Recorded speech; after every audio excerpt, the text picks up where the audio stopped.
Hi hello ನಮಸ್ಕಾರ. Bigg Boss 3 episode 17. ಈ ಎಪಿಸೋಡಲ್ಲಿ ಏನೇನಾಯಿತು ಅಂತ ನಿಮ್ಗೆ ಗೊತ್ತಾ? ನಾನು ತಿಳಿಸ್ತೀನಿ. ಬಿಗ್ ಬಾಸ್ ಕೊಟ್ಟಿರೋ ಲಕ್ಸುರಿ ಟಾಸ್ಕ್ ಪ್ರಕಾರ ಮನೆಯಲ್ಲಿ ಹುಚ್ಚ ವೆಂಕಟ್ಟು, ಸುನಾಮಿ ಕಿಟ್ಟಿ, ಆಮೇಲೆ ಪೂಜಾ ಗಾಂಧಿ, ನೇತ್ರ ಅವರು ಇಷ್ಟು ಜನ ಜಮೀನ್ದಾರರು. ಇನ್ನು ಉಳಿದವರೆಲ್ಲ ಈ ಜಮೀನ್ದಾರರುಗಳಿಗೆ ಸೇವಕರು. ಸೊ ರೂಲ್ಸ್ ಪ್ರಕಾರ ಸೇವಕರೆಲ್ಲ ಬೆಳಗ್ಗೆನೇ 6 ಗಂಟೆಗೆ ಎದ್ದು ಮನೇಲಿ ಕೆಲಸ ಮಾಡಬೇಕು. ಆಮೇಲೆ ಜಮೀನ್ದಾರರು 8 ಗಂಟೆಗೆ ಎದ್ದೇಳ್ತಾರೆ. ಹುಚ್ಚ ವೆಂಕಟ್ಗೆ ರೆಹಮಾನ್ ಮತ್ತು ಅಯ್ಯಪ್ಪ ಇವರಿಬ್ಬರು ಸೇವಕರು. ಸುನಾಮಿ ಕಿಟ್ಟಿಗೆ ಚಂದನ್ ಮತ್ತು ಕೃತಿಕಾ, ಪೂಜಾ ಗಾಂಧಿಗೆ ಶ್ರುತಿ, ಆಮೇಲೆ ನೇಹ, ನೇತ್ರ ಅವ್ರಿಗೆ ಭಾವನಾ, ರವಿ. ಮೊದಲೇ ಹುಚ್ಚ ವೆಂಕಟ್ ಅವರು ಒಂಥರ ಇನ್ನು ಈ ಥರ ಪವರ್ ಎಲ್ಲ ಕೊಟ್ಮೇಲೆ ಕೇಳಬೇಕಾ, ರೆಹಮಾನ್ ಮತ್ತು ಅಯ್ಯಪ್ಪ ಅನ್ನೋಂತೂ ಸಿಕ್ಕಾವಡೆ ಗೊಳಿಕೊಂಡ್ಬಿಟ್ರು ಅಂತ ಎಷ್ಟೊಂದು ಜನ ಮಾತಾಡ್ತಿದ್ದಾರೆ. ಆಲ್ರೆಡಿ ರಾಜ ಆಗಿದ ತಕ್ಷಣ ಏನು ಆ ಥರ ಗೊಳಿಕೊಂಡಿದ್ದಾರೆ ಅಂದ್ಬಿಟ್ಟು. ಸುನಾಮಿ ಕಿಟ್ಟಿ, ಚಂದನ್, ಕೃತಿಕಾ ಇದೊಂಥರ ಕಾಮಿಡಿ ಇದ್ದಂಗಿದೆ. ಪಾಪ ಪೂಜಾ ಗಾಂಧಿ ಅವರಿಗೆ ಶ್ರುತಿನ ಸೇವಕರಾಗಿ ಟ್ರೀಟ್ ಮಾಡೋದು ಇಷ್ಟ ಇಲ್ಲ, ಅಂದರೂ ಟಾಸ್ಕ್ ಅಂತ ಮಾಡ್ತಾ ಇದ್ದಾರೆ. ಭಾವನ ಮತ್ತು ರವಿ ಕೂಡ ನೇತ್ರ ಅವ್ರಿಗೆ ಚೆನ್ನಾಗಿ ಸೇವೆ ಮಾಡ್ತಾ ಇದ್ದಾರೆ. ಈ ಮಧ್ಯದಲ್ಲಿ ಕೃತಿಕಾ ಅವ್ರಿಗೆ ಬಿಗ್ ಬಾಸ್ ಒಂದು ಸೀಕ್ರೆಟ್ ಟಾಸ್ಕ್ ಕೊಟ್ಟಿದ್ರು. ಅದೇನು ಅಂದರೆ ಸುನಾಮಿ ಕಿಟ್ಟಿ ಮೇಲೆ ಒಂದು ಕೆಟ್ಟ ಅಪವಾದ ಒಪ್ಪಿಸಿ ಅವರು ಸರಿ ಇಲ್ಲ, ಕ್ಯಾರೆಕ್ಟರ್ ಸರಿ ಇಲ್ಲ ಅಂತ ಪ್ರೂವ್ ಮಾಡಬೇಕು, ಜಗಳ ಆಡಬೇಕು ಅಂತ ಬಿಗ್ ಬಾಸು ಕೃತಿಕಾ ಮತ್ತು ಮನೆ ಕ್ಯಾಪ್ಟನ್ ಆನಂದ್ಗೆ ಒಂದು ಸೀಕ್ರೆಟ್ ಟಾಸ್ಕ್ ಕೊಟ್ಟಿರ್ತಾರೆ. ಸೊ ಕೃತಿಕಾ ಅವ್ರು ಇದನ್ನು ಸೂಪರಾಗಿ ಮಾಡ್ತಾರೆ.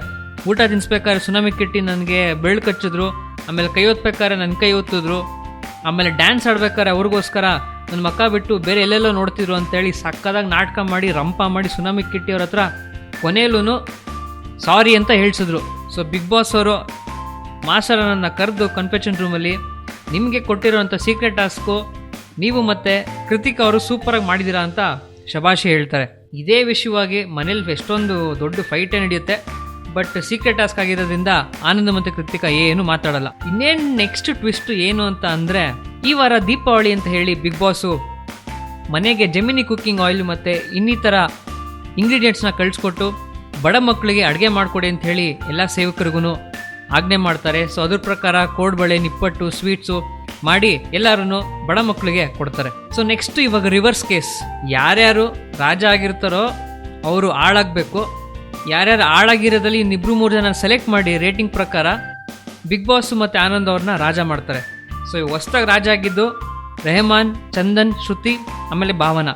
ಇನ್ನು ಮಿಕ್ಕಿದವರೆಲ್ಲರೂ ಇನ್ಕ್ಲೂಡಿಂಗ್ ಹುಚ್ಚ ವೆಂಕಟ್ಟು ಸೇವಕ. ಇವಾಗಿರೋದು ಟ್ವಿಸ್ಟ್ ನನ್ನ ಮಗಂದು. ಈ ಲಕ್ಸುರಿ ಬಡ್ಜೆಟ್ ಟಾಸ್ಕಲ್ಲಿ ಪ್ರತಿಯೊಬ್ಬ ರಾಜನೂ ಸೇವಕರನ್ನ ಬಿಗ್ ಬಾಸ್ ಅವ್ರು ಕೊಟ್ಟಿರೋ ದುಡ್ಡು ಮೂಲಕ ಹರಾಜಲ್ಲಿ ಪರ್ಚೇಸ್ ಮಾಡಬೇಕು. ಸೊ ಎಲ್ಲರೂ ಪರ್ಚೇಸ್ ಮಾಡ್ತಾರೆ. ನೆಕ್ಸ್ಟು ಹುಚ್ಚ ವೆಂಕಟ್ ಅವ್ರ ಚಾನ್ಸ್. Base price 1,000. ಇನ್ಯಾರು ಕೂಗದೇ ಇಲ್ಲ 1,000 ಹೆಚ್ಚಿ.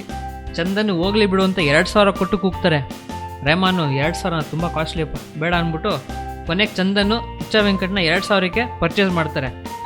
ಹುಚ್ಚ ವೆಂಕಟ್ ಗೊತ್ತಲ್ವ ಅವ್ರ ಸ್ಟೈಲು, ನಾನು ಕೂತ್ಕೊಳ್ಳಲ್ಲ, ನಾನು ಈ ಥರ ಎಲ್ಲ ನಡ್ಕೊಂಡ್ರೆ ಜನ ನನ್ನ ಪ್ರೀತಿಸೋರಿಗೆ ಬೇಜಾರಾಗುತ್ತೆ, ಆಚೆ ನಾನು ಕೂತ್ಕೊಳ್ಳಲ್ಲ, ನನ್ನ ಸೇವಕ ಯಾವನ ಸೇವೆನೂ ಮಾಡೋದ, ನಾನು ಹಂಗೆ ಹಿಂಗೆ ಅಂತ ಕಿರಿಕ್ ತೆಗಿತಾರೆ. ತಗೊಳಪ್ಪ. ರೆಹಮಾನ್ಗೆ ಅದೆಲ್ಲಿಂದ ಕೋಪ ಇತ್ತೋ ಗೊತ್ತಿಲ್ಲ, ಫುಲ್ಲು ಬೆಂಡೆತ್ತಿ ಬಾರ್ಸಾಡ್ಬಿಟ್ರು. ಮನೆಯವ್ರು ಕೂಡ ಅಷ್ಟೇ, ಎಲ್ಲ ಫುಲ್ಲು ಬೆಂಡೆತ್ತಿ ಬಾರ್ಸಾಡ್ಬಿಟ್ರು. ಹುಚ್ಚ ವೆಂಕಟ್ ಗಪ್ ಚುಪ್, ನೋ ಸೌಂಡ್, ಆ ಥರ ಆಗ್ಬಿಟ್ಟಿದ್ದಾರೆ. ಇನ್ನು ನಿನ್ನ ಯಜಮಾನ ಆಗಲ್ಲ, ಅಷ್ಟೇ ಆಗಲ್ಲ. ಟಾಸ್ಕ್ ಎಲ್ರಿಗೂ ಸಂಬಂಧಪಟ್ಟಿದ್ದು, ನಿನ್ನೊಬ್ಬಂಗಲ್ಲ. ಅದು ಅವ್ರು ನಾನ್ ನೆನ್ನೆನೆ ಬಿಡ್ಬೋದಿತ್ತು, ಯಾಕೆ ಬಿಡ್ಲಿಲ್ಲ ಟಾಸ್ಕ್ ವಿಚಾರಕ್ಕೆ. ನೆಕ್ಸ್ಟ್ ಎಪಿಸೋಡಲ್ಲಿ ಏನಾಗುತ್ತೆ, ಹುಚ್ಚ ವೆಂಕಟ್ ಅವರು ಮಾಡ್ತಾರಾ ಮಾಡಲ್ವಾ? ನಿಮ್ಮ ಅನಿಸಿಕೆನ ನಮ್ಮ ಕಮೆಂಟ್ ಸೆಕ್ಷನಲ್ಲಿ ತಿಳಿಸಿ. ವಿಡಿಯೋನ ಲೈಕ್ ಮಾಡಿ, ಶೇರ್ ಮಾಡಿ, ಆಮೇಲೆ ಸಬ್ಸ್ಕ್ರೈಬ್ ಮಾಡೋದು ಮಾತ್ರ ಮರಿಬೇಡಿ. ಸ್ಟೇ ಟ್ಯೂನ್, ಬಾಯ್. ಹಾಯ್, ನಾನು ನಿಮ್ಮ JK. ನೀವು ನೋಡ್ತಾ ಇರೋ ಸ್ಯಾಂಡ್ಲ್ವುಡ್ ಸೆಂಟ್ರಲ್. ಪ್ಲೀಸ್ ಸಬ್ಸ್ಕ್ರೈಬ್ ಮಾಡಿ. Keep watching.